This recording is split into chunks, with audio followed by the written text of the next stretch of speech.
Iniciamos agora mais um episódio do Radar, o seu podcast diário com as principais atualizações do comércio internacional. E no episódio de hoje, vamos começar com uma notícia que pode redesenhar o comércio global. A União Europeia aprovou oficialmente o primeiro pacote de retaliação contra o tarifaço do Trump. O bloco vai aplicar tarifas de 25% a mais de 20 bilhões de euros em produtos americanos, uma escalada clara aí na disputa comercial. E isso tem efeito direto para o Brasil, Guilherme, porque enquanto os Estados Unidos miram a Europa, nós seguimos no meio da tempestade tarifária. E tem mais: o estudo da CNI mostrou que o tarifaço já custou ao agro brasileiro pelo menos 240 milhões de dólares só entre agosto e outubro desse ano. Agora, com parte das tarifas revertidas, resta saber quem consegue recuperar espaço. Exatamente, Bruno. E vale lembrar que 2025 marcou a maior tensão comercial entre Estados Unidos e a Europa desde Obama. Trump colocou 25% sobre aço, alumínio e carros e mais 25% sobre praticamente todo o resto.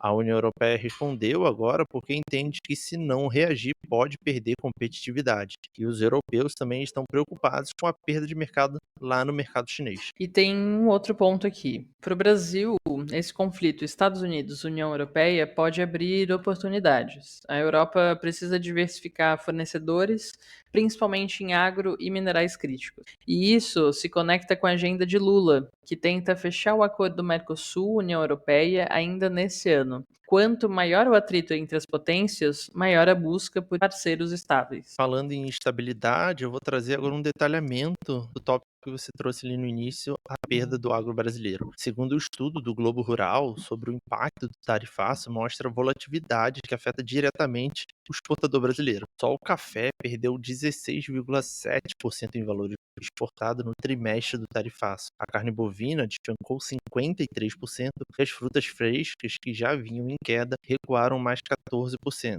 Ou seja, o tempo de resposta do mercado é mais curto. E mesmo com a reversão anunciada na semana passada, muitos contratos não voltam imediatamente.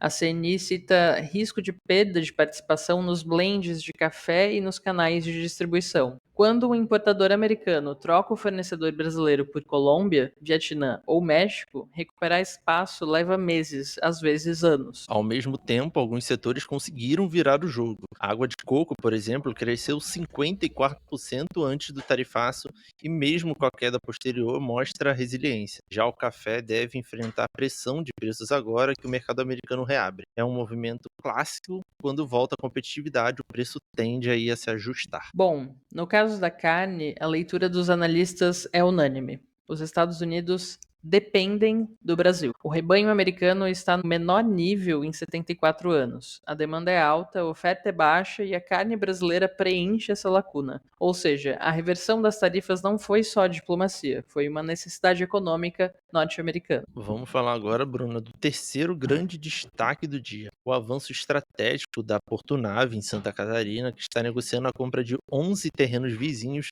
para expandir suas operações.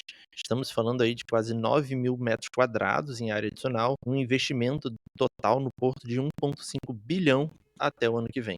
Esse é um movimento de longo prazo muito relevante. A Portonave foi o primeiro terminal privado de contêineres do Brasil e hoje opera alguns dos maiores navios que chegam ao país. Com esses investimentos, o terminal se prepara para receber embarcações de até 400 metros, algo essencial para ganhar rotas internacionais e reduzir custos logísticos. E esse é um ponto que muitos empresários ainda subestimam. A logística não é custo, é competitividade. Um porto capaz de operar navios maiores reduz frete, aumenta a frequência de escalas e melhora a previsibilidade. Isso impacta aí diretamente margens de exportação e importações. Sem falar, Guilherme, que o movimento acontece justamente quando o comércio exterior brasileiro passa por mudanças estruturais, do tarifaço ao acordo Mercosul-União Europeia, passando pela implementação do novo processo de importação. Quem já estiver com a logística ajustada, larga na frente. De volta aí ao cenário internacional, o que empresários brasileiros precisam colocar no radar é o seguinte: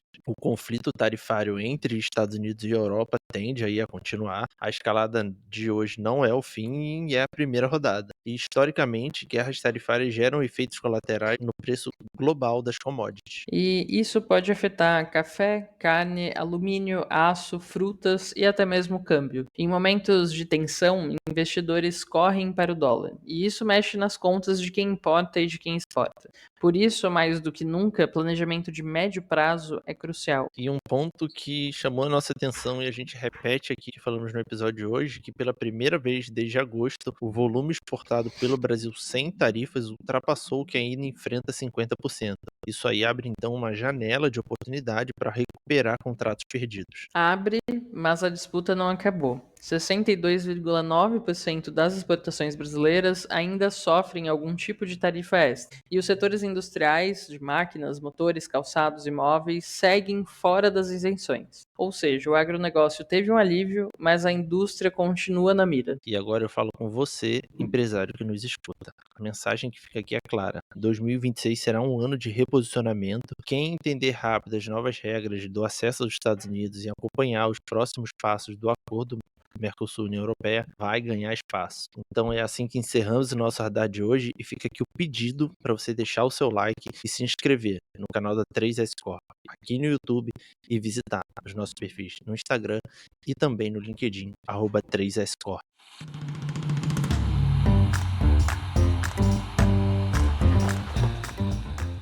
Mas se você ficou com alguma dúvida, deixa aqui nos comentários. E se quiser saber mais sobre os impactos dessa e de outras notícias na sua importação ou exportação, estamos no YouTube e também no Spotify de terça a sexta, o giro de notícias para deixar no seu radar.